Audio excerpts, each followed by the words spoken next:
Good morning વિદ્યાર્થી મિત્રો, અગાઉના લેક્ચરમાં આપણે સ્વાધ્યાય 3.7 કર્યો હતો. એમાંથી આપણે હવે આગળના પ્રશ્નો છે એ જોઈએ. તો એમાં સાતમો દાખલો છે આપણે પહોંચ્યા હતા તો કે ત્રણ ટેન્કરોમાં અનુક્રમે 403 લીટર, 434 લીટર અને 465 લીટર ડીઝલ છે. એવા માપ્યાની મહત્તમ ધારણ શક્તિ એટલે કે સમર્થતા શોધો કે જે આ ત્રણેય ટેન્કરોના ડીઝલને પૂરેપૂરું ગુણાંકમાં માપી શકાય. એટલે આ ત્રણેય ટેન્કરો છે એમાં એક ટેન્કરમાં 403 લીટર ડીઝલ છે, બીજા ટેન્કરમાં 434 લીટર છે અને ત્રીજા ટેન્કરમાં 465 લીટર ડીઝલ છે. તો આ ત્રણેય ટેન્કરમાં અલગ અલગ માપ છે આપણને જોવા મળે છે, પણ કોઈ એક અંક એવો છે કે જે ત્રણેય ટેન્કરોમાં જે ડીઝલ છે એને આપણે એવું કહી શકાય કે આટલે પૂરેપૂરું એનું ગુણાંક છે. બરોબર, એટલે કોઈ એનો સામાન્ય જે અંક છે એ આપણે ગોતવાનો છે. તો એ કયો અંક છે તે આપણે શોધવાનો છે. તો અહીંયા શબ્દ આવ્યો મહત્તમ, અને મહત્તમ એટલે આપણને ખબર છે કે શું થશે તો કે ગુસ્સા, ગુરુત્તમ સામાન્ય અવયવ. એટલે આપણે આ ત્રણેય જે અંક છે એનું આપણે શું કાઢવું પડશે તો કે ગુસ્સા કાઢવા પડશે. તો આપણે અલગ અલગ છે એ શોધીએ. તો ગુસ્સા આપણે 403 માટે શોધીએ. તો 403 માટે શોધીએ એટલે કે 31 તેરી 403 થાય છે. ગુણાકાર કરશો એટલે ખબર પડશે કે 403 એટલે તો કે 31 તેરી 403. હજી આના અવયવ પડશે 13 એકા 13 એટલે આનો ગુસ્સા શું આવ્યો 403 નો તો કે 31 અને 13. એવી જ રીતે 434 લીટર આપ્યું છે. તો 434 લીટર એટલે 31 14. તો 31 14 434. હજી અહીંયા 14 ના અવયવ પડશે 2 સત્તા 14, 7 એકા 7. તો 434 ના શું પડ્યા તો કે 31 ગુણ્યા 2 ગુણ્યા 7. એ જ રીતે 465. તો 465 એટલે 31 ગુણ્યા 15 એટલે 465. 15 ના હજી અવયવ પડશે 5 તેરી 15 અને 3 એકા 3. અહીંયા 31 ના અવયવ પડતા નથી એટલે અહીંયા 465 ના શું આવ્યો તો કે 31 ગુણ્યા 5 ગુણ્યા 3. તો આ જે આપણને અવયવ મળ્યા છે તો એમાં ત્રણેય ટેન્કરોના ડીઝલને પૂરેપૂરું આપણે ગુણાંક જોતું હોય કે આટલા જ છે ઈ એમાં રહેલું છે પૂરેપૂરું. એટલે અહીંયા આપણને એવું કહેવા માંગે છે કે એનો સામાન્ય અવયવ. તો આનો સામાન્ય અવયવ છે ઈ શું થશે કે જે ત્રણેયમાં આવે છે તો કે અહીંયા 31, અહીંયા પણ 31 અને 465 માં પણ 31 છે ઈ આવે છે. તો એના પછી કોઈ રંગ છે એ રિપીટ થતા નથી કે જે ત્રણેયમાં આવતા નથી. તો એને ત્રણેય ટેન્કરોના ડીઝલને પૂરેપૂરું ગુણાંકમાં માપી શકાય. એ ગુણાંક કયો છે તો કે 31.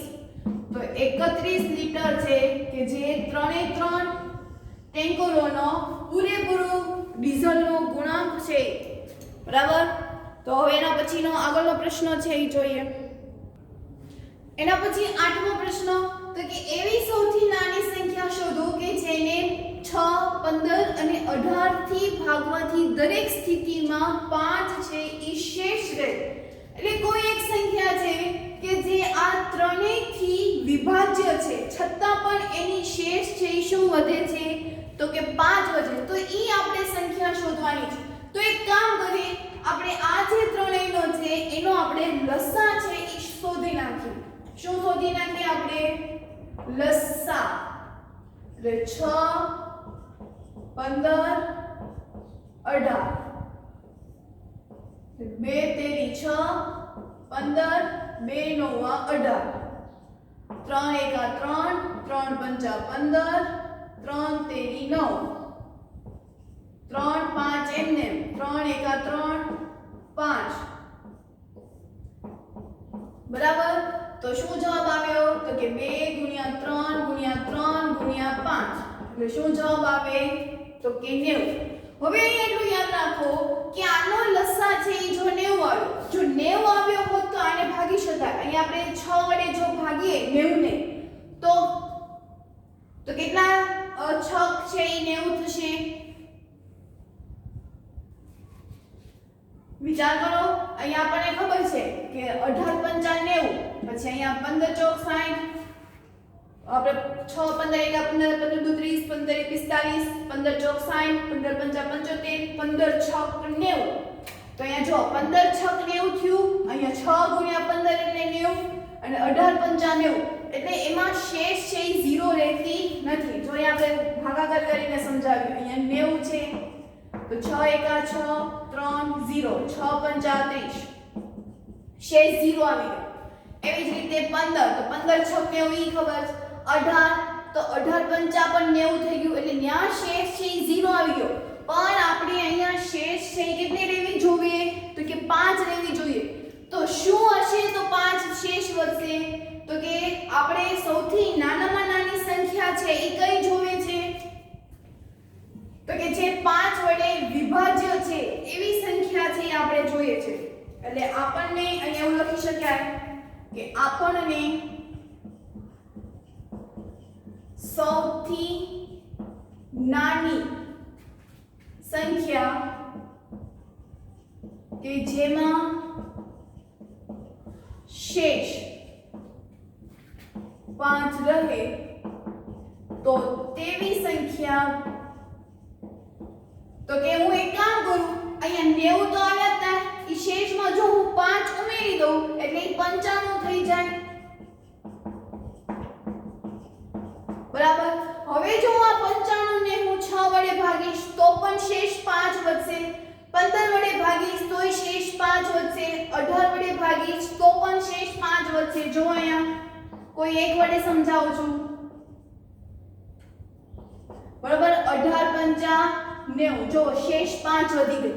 90 હવે ત્યારે 0 થઈ ગયા હતા, એટલે મેં શું કર્યું તો કે 90 માં મેં 5 ઉમેરી દીધા. 90 માં 5 ઉમેરી દઉં એટલે 95 થઈ જાય. તો 95 ને આપણે જો 18 વડે ભાગીએ તો શેષ વધી જાય, એટલે સૂચના પણ જોડવાઈ રહે. અને એવું પણ કીધું કે 6 15 ને 18 થી જો આપણે ભાગીએ તો દરેક સ્થિતિમાં 5 છે શેષ વધશે. જો 6 વડે ભાગીશ તોય 5 વધશે, 15 વડે ભાગીશ તો પણ 5 છે એ વધશે. બરાબર. તો અહીંયા આપણે એવી સૌથી નાની સંખ્યા કઈ કે જેના દરેક અવસ્થામાં 5 છે એ શેષ વધશે. તો કે અહીંયા 90 તો લસા આવ્યો જ તો આ ત્રણેયનો, એમાં જે વધેલી જે શેષ છે એ ઉમેરી દઉં એટલે 95 થઈ જાય, અને આ વડે ભાગું તો એ પણ થઈ જાય, એટલે નિયમ પણ જળવાઈ રહ્યો. એટલે એક સંખ્યા પોતે કઈ છે એ સૌથી નાનામાં નાની સંખ્યા તો કે 95. બરાબર. તો આ એનો જવાબ. હવે તો એના પછીનો 10મો પ્રશ્ન, 9મો પ્રશ્ન આપણે અગાઉના લેક્ચરમાં કર્યો હતો. 10મો પ્રશ્ન કે લસા છે એ આપણે શોધવાના છે. તો લસા શોધીએ. 9 4, 2 વડે ભાગ ચાલીએ, 9 એમ 2 દુ 4, 2 9 એમ 2 એકા 2, 3 તેરી 9 1, 3 એકા 3. તો આનો લસા છે શું આવશે? તો કે 2 ગુણ્યા 2 ગુણ્યા 3 ગુણ્યા 3, 2 દુ 4, 4 તેરી 12, 12 તેરી ને 36. તો લસા છે શું આવી ગયો? તો કે 36. બરાબર. ખ્યાલ આવ્યો કેવી રીતે કરવાનો ઈ? તો હવે એના પછીનો પ્રશ્ન બી, એમાં પણ આપણે એ રીતે જ કરવાનો છે. તો કે 12 અને 5 નો લસા શોધવાનો. 12 અને 5, 2 છોક 12, 5 એમને, 2 તેરી 6, 5 એમને, 2 પછી 3 લેવાના, 3 એકા 3, 5 એમને, 5 એકા 5. તો આનો લસા છે શું આવ્યો? તો કે 2 ગુણ્યા 2 ગુણ્યા 3 ગુણ્યા 5, 2 દુ 4, 4 તેરી 12, 12 પંચા 60. તો 60 એનો લસા. સમજાણું આપણે કેવી રીતે કરીએ છીએ? તો હવે એના પછી સી ઓપ્શન આપ્યો છે કે 6 અને 5 નો લસા શોધો. તો આ 6 અને 5, 2 તેરી 6, 5 એમને, 2 વડે ભાગ નહીં ચાલે, હવે 3 વડે. 3 એકા 3 5 એમને 5 એકા 5 તો આનો લસા છે એ શું આવ્યો તો કે 2 ગુણ્યા 3 ગુણ્યા 5 2 તેરી 6 6 પંચા 30 તો એનો લસા પણ 30 આવી ગયો હજી હવે એના પછીનો ચોથો દાખલો જેની રકમ શું છે 15 અને 4 જે તમારે લોકોએ હોમવર્કમાં છે ઈ કરવાનો છે બરાબર તો હવે એના પછીનો આગળનો પ્રશ્ન છે એ જોઈએ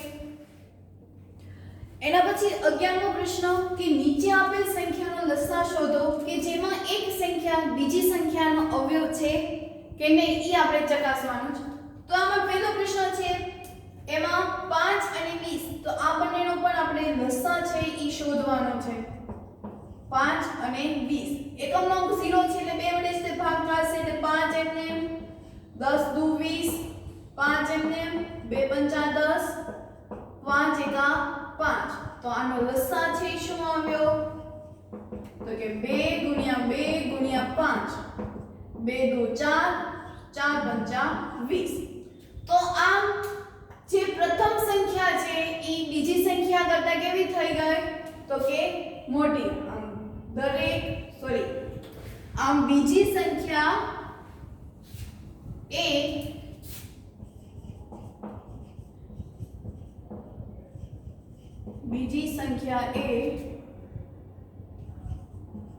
પ્રથમ સંખ્યા કરતા કેવી છે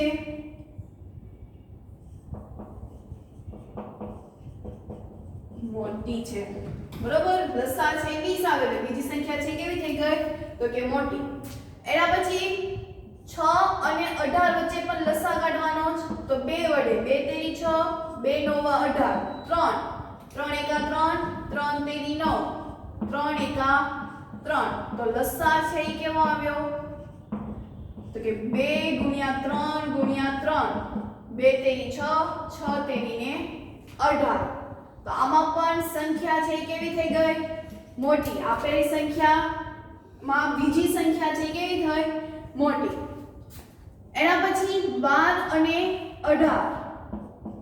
48 તો 2 છક 12 24 દુ 48 2 તેરી 6 12 દુ 24 3 એમને 2 છક 12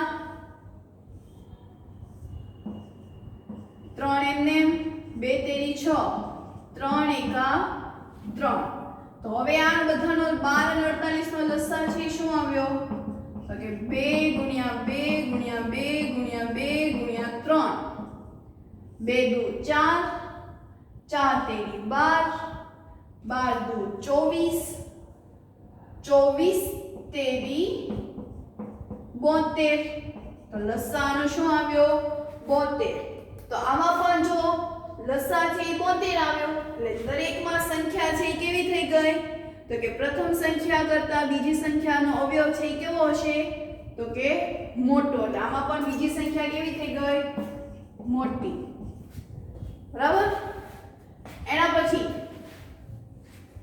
9 અને 45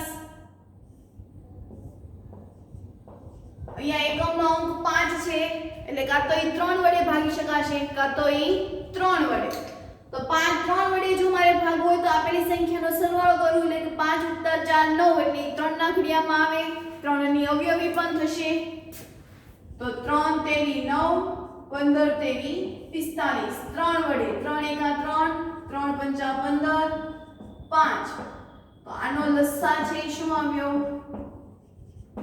તો કે 3 ગુણ્યા 3 ગુણ્યા 5 3 તેરી 9 9 પંચા 45 તો એ 45 પણ કેવી થઈ ગઈ તો કે મોટી સંખ્યા 9 અને 45 માં 45 છે એ મોટી આમ દરેક સંખ્યામાં આપણે બધા વિશે એવું વિચારવું હોય તો શું થાય તો કે દરેકમાં આપેલી સંખ્યાનો લસા છે એ તેમાંની મોટી સંખ્યા જેટલો છે અથવા તો એની જેટલો જ અહીંયા આપણે વિચારીએ તો 3 દુ 6 દુ 12 દુ 24 દુ 48 અહીંયા 48 થશે 3 દુ 6 દુ 12 દુ 24 દુ 48. તો આમ આપણે બધાને આધારે જો લખવું હોય તો શું લખાય? તો કે દરેક સંખ્યામાં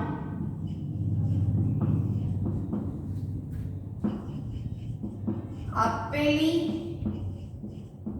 સંખ્યાનો અવયવ, દરેક સંખ્યામાં આપેલી સંખ્યાનો અવયવ અથવા તો લસા, સંખ્યાનો લસા લખીએ, ચાલો લસા તેમાંની મોટી સંખ્યા જેટલો છે.